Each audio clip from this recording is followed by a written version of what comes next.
The other thing I thought that was really interesting that Steve brought up was the digital transformation. I think a lot of people misunderstand digital transformation with workflow automation. And the greatest example I think about this is generally like taxi cabs, right? If I was just in New York last week, and if I wanted to catch a taxi cab, the traditional old way was you went to a payphone back when those existed. You'd call up the central, number, and they would call a taxi over the radio, and 20 minutes later, somebody would show up at your hotel to pick you up, right? And then Uber came along, and they used this great technology, but they didn't just do an automation where I could basically text, and then it would go through that whole same system. Instead, they had this whole transformation using the new technology of GPS and smartphones. And now, when I pull out my phone to call an Uber or Lyft, they're there within 30 to 60 seconds because there's already all these cars that are running around, and they already know where you are. You don't have to call them and give them directions. You just say, come get me, and they know exactly where you are.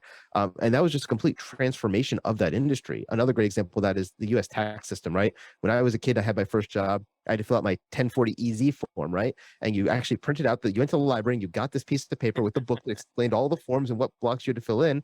And then in the late 90s, there was this thing called TurboTax. And it wasn't just a workflow automation of filling out a PDF of that form in a more easy way. Instead, they transformed the whole experience by asking you yes or no questions, making it easy so anybody could do their taxes. And it really just changed that whole industry. So whether you like TurboTax or not, I mean, they had a huge impact on the way all Americans now do taxes. And that really is what we talk about when we talk about transformation. It's not doing the same things in an automated way. It's doing different things by looking at the process. What are the steps you actually need? And not just simplifying the process, but thinking through what is the best way to do this overall thing to get the outcome that you're looking for. Because it's not just doing the same thing faster. It's doing things differently in your organization. And right now, we are just in a huge period of transformation.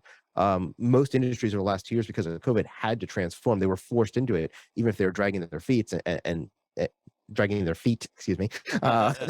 And it has changed a lot of the way that we are working. So I see a lot of that. And the other thing that I thought was really interesting, especially about Steve's journey, is he doesn't have a master's degree in IT or cybersecurity, right? His master's degree was in MBA, Master of Business Administration, and then he went back and got an accounting master's degree. And he didn't have to go back and get another master's degree and go back to college to go get into cybersecurity. Instead, he used his existing skills, he used his existing degree, and he got something that was a relevant transition step, which is the Certified Information Systems Auditor. And for most people, if you haven't looked at certification, I think almost everybody I know who's gotten that certification was an accounting background type person. So even though it is an IT or cybersecurity type certification, that auditing role really is usually done by accountants and bookkeepers. I have a friend, he's in cybersecurity, and his wife was an accounting person. She worked for a large Fortune 100 company that does audits for all Sarbanes compliance and things like that. And she went and got her CISA, and she had to learn all the tech stuff to be able to pass that exam because she came from the accounting world, not the tech world, but now she does that for a living, similar to the way that Steve did. And I think that, this goes back to transferable skills, figuring out where you are, what are the closest, there's a great book called 40 Days to the Work You Love. And he talks about, you grab the flowers that are closest to you and you go, okay, what skills do I have now? What jobs can fit those skills that I would love? And I think that's what Steve did here as he went through from his accounting transition into this GRC role.